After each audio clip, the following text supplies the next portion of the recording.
It was a total demonstration of love to the people of Karim Lamido.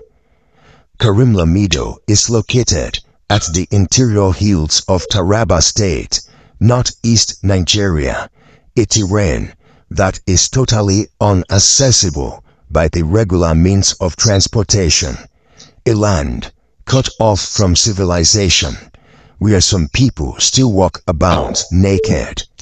The people had no access to a potable drinking water. This colored water is the best drinkable water that they could access, with no possibility of digging a borehole in Karim Lamido, due to the complexity of the terrain and the lack of motorable roads. On the 14th of May, 2021, Dr. Pastor Paul and Dr. Mrs. Becky Enenche, the senior pastors of Dunamis International Gospel Center, visited Jalingo for the Taraba State Healing and Deliverance Crusade, which was one of the largest crowd-gathering crusades or outreach programs recorded in the ministry as well as in the history of Taraba State.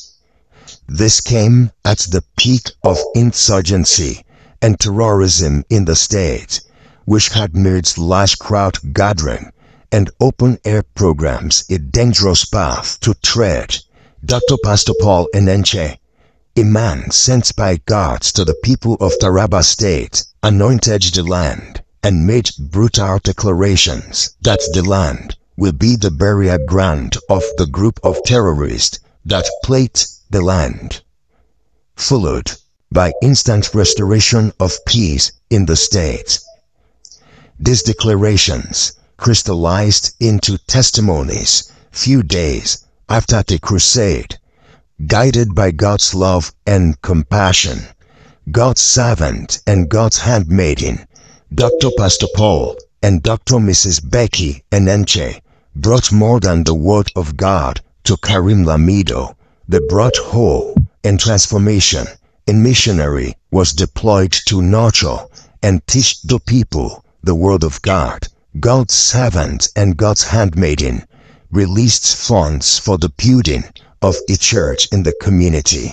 This became a succor for many, a place of worship, a place where the word of God is preached and lives are transformed, with so many drastic acts of God that includes the sudden collapse of an ancient tree that was being worshipped in the land, daily killing of demonic vipers, amidst others. The first batch of graduates completes their discipleship and leadership training course, marking the beginning of a new chapter for Karim Lamido. The graduates were equipped with spiritual power, knowledge, renewed hope, and a sense of purpose, with the readiness to fulfill destiny and spread the word of God in their territories and generation. This singular act of love has changed the fate of an entire generation. To God be the glory.